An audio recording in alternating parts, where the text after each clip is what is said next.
Olá pessoal, vamos começar aqui mais uma aula. A gente vai falar então sobre gestão por competências, que é a segunda parte do tema competências. Vamos ver, entender algumas definições. Bom, então vocês viram que a aula é intitulada de gestão por competências. E aqui eu trouxe então uma descrição de gestão de competências. Qual que é a diferença entre ambos? A gestão por competências, a gente vai inclusive revê-la rapidamente na aula de modelos de gestão. Ela aponta que a gestão feita na organização é por meio, olhando-se para as competências. E a gestão de competências é a administração que eu faço das minhas próprias competências, certo? Então, pela descrição aqui a gente vê, né? Gestão de competências, processo contínuo e articulado de formação e desenvolvimento de conhecimentos, habilidades e atitudes, né? Das competências individuais. E é o indivíduo aqui o responsável por isso. E de forma a angariar novas competências, desenvolver as que ele já tem para contribuir com o meio. Além das competências individuais, a gente também tem as competências organizacionais, que são aquelas competências que estão alinhadas com o que a organização quer. Então, pelo que a organização quer, quais são as competências que são necessárias? E Dutra aponta que essas competências organizacionais também são concretizadas pelas pessoas. E que são as pessoas que vão validar o conhecimento da organização, né? Então, elas vão agregar esse valor. Então, por isso que as competências individuais e organizacionais, elas têm íntima relação. Então, diante disso, também é possível estabelecer vínculo direto entre o quê? As estratégias organizacionais, as competências e as estratégias. Porque se as competências organizacionais, elas têm esse vínculo direto com as competências individuais, a estratégia também pode estabelecer isso. E aí a gente vai ver, então, um exemplo aqui, trazendo a estratégia da organização, quais seriam as competências organizacionais necessárias e as competências individuais. Então aqui a gente tem, por exemplo, vamos imaginar que a estratégia da organização seja volume de vendas, excelência operacional, e que seja uma empresa de bens de consumo, commodities, enfim. Quais seriam as competências organizacionais relacionadas a essa estratégia, para cumprir essa estratégia? Custo, qualidade, processo produtivo, distribuição, monitoramento de mercado, comercialização, parcerias estratégicas, certo? E as individuais? Orientação a custos e qualidade. Por quê? Porque se eu preciso otimizar o custo e aumentar a qualidade, eu preciso que as pessoas tenham esse tipo de competência, que elas consigam fazer isso. Gestão de recursos e prazos, trabalho em equipe, planejamento, interação. Então aqui acho muito bacana, porque ele na verdade é um trabalho de Fleury que o Dutra faz uma releitura, trazendo essa relação entre as competências organizacionais, as competências individuais e a estratégia. Ver como tudo está ligado e como é importante olhar para isso. E como que isso é uma gestão por competências. Eu faço a gestão, né, da minha estratégia pelas competências que são necessárias. Que é diferente deste conceito, tá? Que eu trouxe pra gente entender. Então, toda essa questão conceitual impacta na forma da gestão das competências. E gestão por competências, gente. I'm sorry. Então, sempre quando eu introduzo uma temática para vocês, eu trago um conceito, uma definição. Por quê? Porque é fundamental a gente estar falando a mesma língua.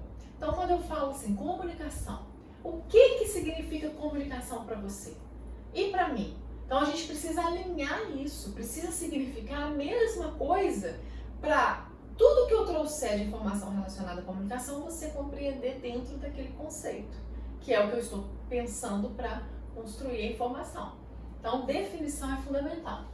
Então, se a gente vai pensar naquela perspectiva, lembra? Hard e soft, né? Onde o hard é aquela coisa do resultado, saber, do fazer ali, e o soft é mais relacionado a personalidade do indivíduo, a gente vê que vários autores defendem que os programas de desenvolvimento, então isso também é interessante, os programas de desenvolvimento das empresas, né, treinamento, desenvolvimento, só devem englobar as hard. Por quê? Porque a personalidade não é algo treinável.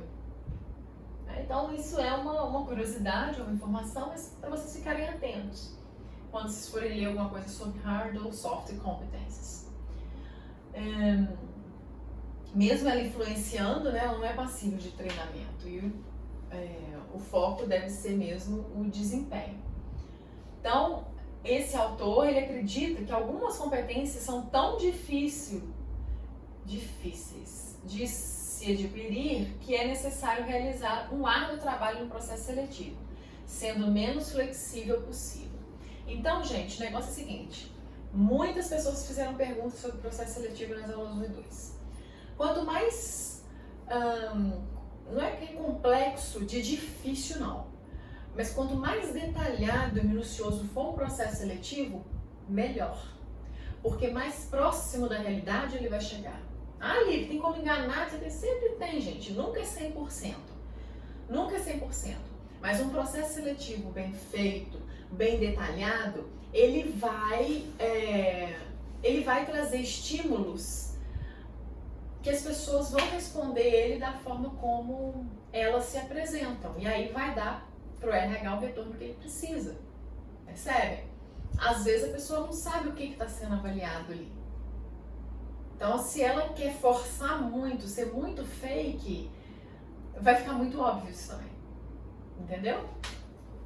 Então, quando se fala em entrega e resultado, lembra do chá R? Conhecimentos, habilidades, atitudes e o resultado que isso entrega, é preciso pensar ao longo dos níveis de carreira, né? Sendo necessário ter uma forma de acompanhá-los. Então, você não pode, o resultado ele vai variar conforme a carreira do indivíduo, conforme a produtividade. Então, outra questão é quando se fala da remuneração. Então, Bittencourt e Barbosa ele constataram que há uma grande dificuldade em articular de forma consensual o sistema de remuneração e competências. Há uma grande dificuldade, não quer dizer que é impossível. E realmente há. Principalmente porque vai precisar ter bastante flexibilidade. Porque o mesmo indivíduo dois indivíduos podem ocupar o mesmo cargo e terem níveis de competência diferentes, e aí isso pode gerar, então, uma remuneração diferente para um em relação ao outro. Sobre competências gerenciais, existem importantes críticas a serem consideradas. Algumas delas, né? A maneira como as competências são definidas, o conceito de competência possui diferentes significados e contradições, como a gente viu na primeira aula, né? De competências, prevalece a ênfase na construção de atributos e falta a visão processual. Então, a tendência é sempre essa coisa do viver no passado, né? Mapear competências baseado nessa necessidade no momento. Agora a gente precisa disso. Pois é, mas aí amanhã a gente às vezes já precisa de uma coisa que não tem hoje. Hoje em dia, isso aqui já está mais curado, vamos dizer assim. Já estão sendo feitos mapeamento de competências futuras. E as pessoas que vêm me perguntar isso, eu já falo, quando se for fazer mapeamento de competência, já pensa nas competências que vocês não têm e que vão precisar ter. É sério. Para não depois ter necessidade de refazer tudo. A qualidade dos atributos de competência também é uma crítica, né? Porque os desenhos de competência são geralmente superficiais e pobres. Então, representam muitos atributos, quantidade, e não questionam a sua qualidade. Então, eu lembro, eu vou mostrar, foi para vocês que eu mostrei, eu vou deixar um modelinho de avaliação de desempenho por competência. Porque não dá para mostrar aqui não. Vou deixar um modelinho de avaliação de desempenho por competência para vocês verem o quão minuciosa é a descrição. Então tem lá, comunicação, é isso, isso, isso. Quais são os níveis que tem de comunicação? Esse, que significa isso, isso, isso. Então, quanto mais detalhado, melhor. a identificação da efetividade gerencial e a falta de atenção para as qualidades soft da coisa. Ok, a personalidade, ela não dá para ser treinável? Não dá para ser treinada? Não dá. Mas ela precisa ser observada, ela precisa ser acompanhada. E a gente já viu isso aqui nas outras aulas. O quão importante quão influente é a personalidade, os processos de socialização, o comportamento do indivíduo na atitude dele. A natureza genérica das competências, então predomínio de listas de competências genéricas, né, ilustrando isso, sem ter um contexto específico, sem refletir a necessidade da diversidade no próprio contexto, enfim. Isso daqui, gente, havia muito problema porque as empresas às vezes não queriam fazer. Mapeamento de competências é muito trabalhoso. É muito trabalhoso. Você vai levantar todas as competências, depois você tem que criar um dicionário de todas as competências, tem que construir os níveis, definir conceitualmente bem cada nível. Não é mole. É chato, é demorado. Chato que eu digo porque é muito trabalho. Então as pessoas às vezes não queriam fazer isso. Pegava igual do outro, imitava, ou pegava de forma ampla, né? Só falava assim, qualidade. Tem que ter qualidade no seu serviço. O que é qualidade no meu serviço? O que no meu serviço representa qualidade? Burocracia e custo, né? Existe a predominância de formalismo voltado à confirmação de competência, não ao seu desenvolvimento. Falta de orientação futura, que é aquilo que a gente comentou, mas que hoje já há um movimento futuro em relação a isso. O sentir-se competente, né? As pessoas buscarem o sucesso, ou seja, precisa sentir-se competente. A crítica tem relação à falta de espaço para a aprendizagem a partir do erro ou experiência de insucesso. Então fica mais difícil assim eu errar, eu ter experiência de insucesso e aprender com isso. Eu preciso estar sempre com novas competências, sempre bem. A questão de fazer a diferença, né, refere-se ao que? A falta de sentido ou significado atribuído, o link entre a competência e o trabalho. Quando se percebe o significado do trabalho, desperta-se o sentimento intrínseco da motivação. Então, assim, eu tenho muitas competências, mas e o meu trabalho? O que ele significa? Ele está dentro de toda a dinâmica da organização? Onde que ele está? Né? O que ele significa para mim? Isso aí é o cenário skinneriano de Skinner, vocês lembram, né? Representado pela equação estímulo-resposta, ou seja, faça isso e tem aquilo. Desenvolva essa competência e você vai, então, poder ser promovido dessa forma. A questão do feedback tem a tendência a se avaliar padrões pessoais e não as atividades propriamente ditas. Isso realmente acontece demais, principalmente a avaliação de desempenho. Então, não elogie somente as pessoas pelo que. Não elogie as pessoas somente pelo que elas fazem. Faça elogios o mais específicos possíveis. Então, assim, para quê? Para que a coisa fique pessoal. Para que aquela pessoa se sinta indivíduo. Certo? E não...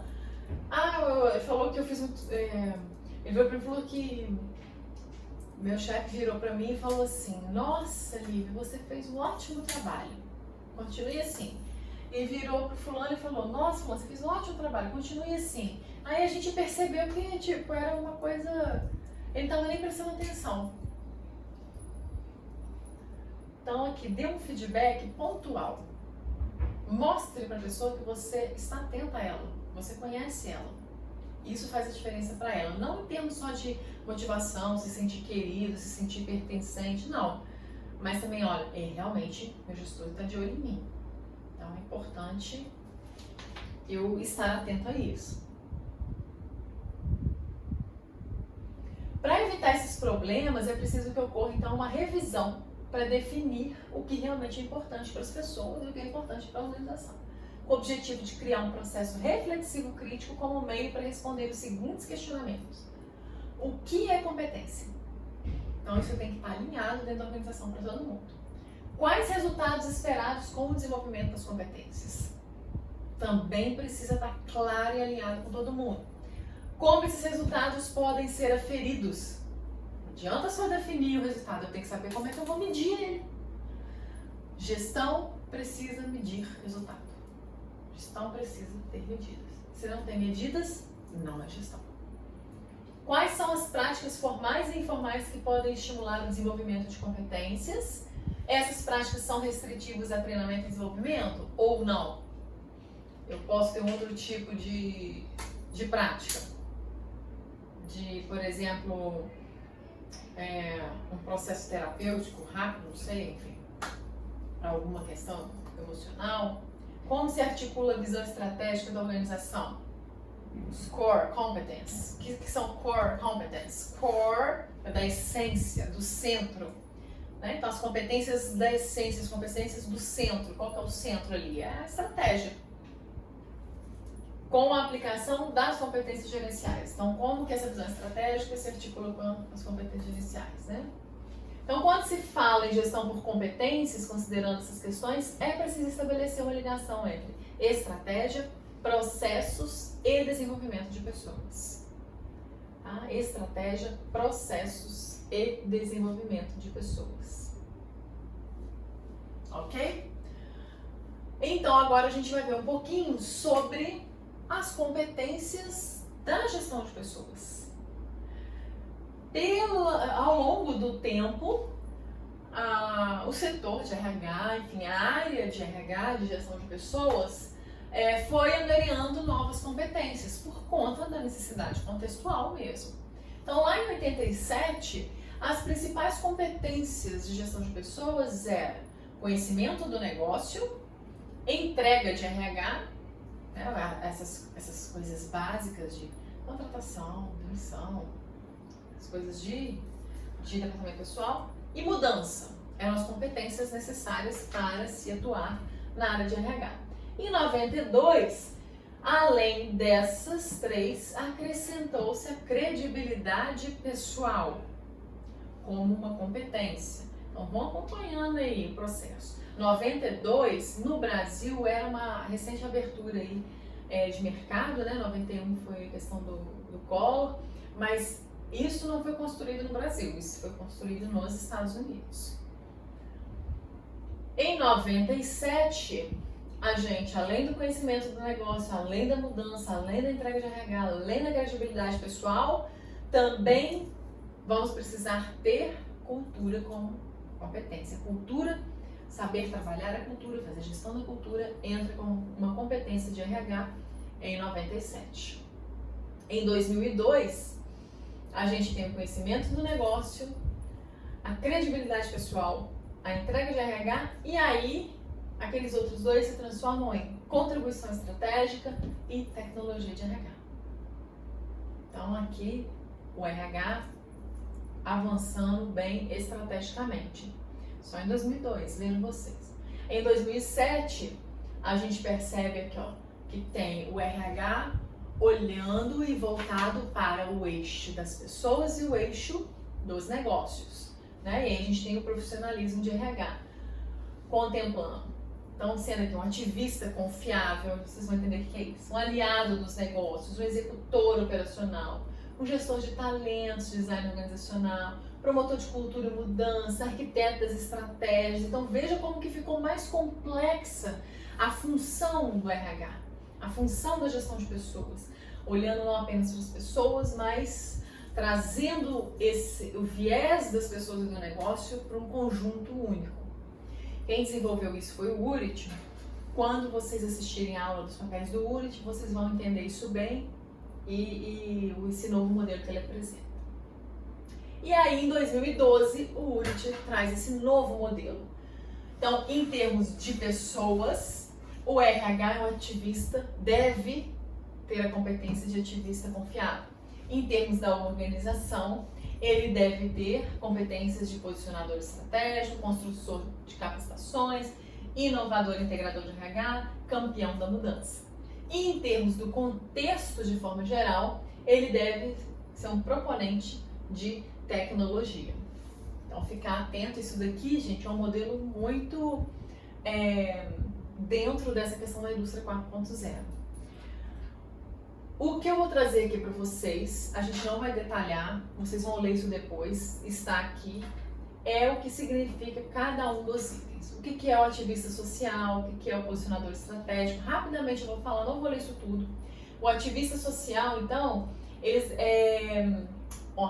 ativista confiável é aquele profissional de RH que precisa fazer o que ele fala que vai fazer.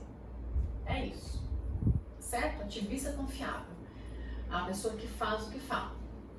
O posicionador estratégico, ele precisa entender do contexto empresarial de forma global, para então pensar, né, a gestão de pessoas dessa forma.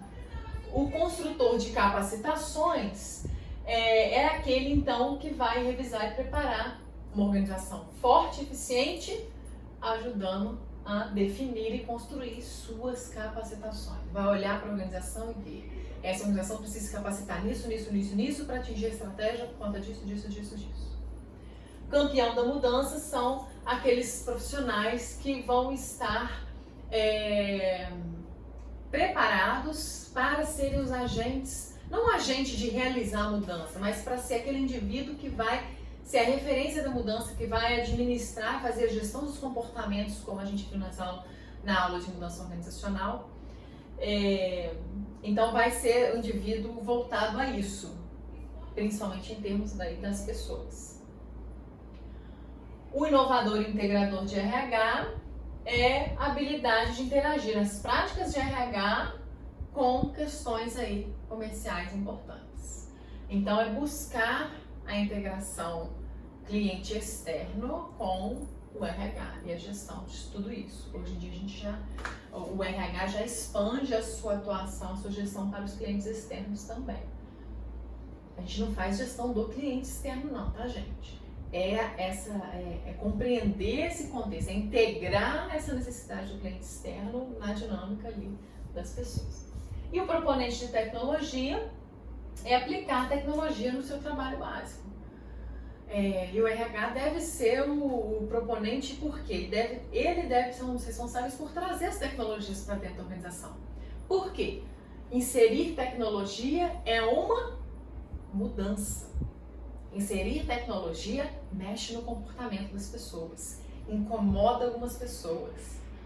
Então o RH precisa, às vezes, trazer isso primeiro, porque ele sabe, tem noção ali de como as pessoas estão para receber determinadas tecnologias. Depois vocês dão uma lida aprofundada aí, quem se interessar. E é isso, gente. Então, vimos um pouquinho aí sobre a gestão por competências, a diferença de gestão de competências. Vimos que então precisa focar em pessoas, processos e na estratégia. E vimos as competências de gestão de pessoas especificamente, para toda a dinâmica de evolução aí dos modelos de negócio de gestão. Deixe sua dúvida, deixe seu comentário e até a próxima aula.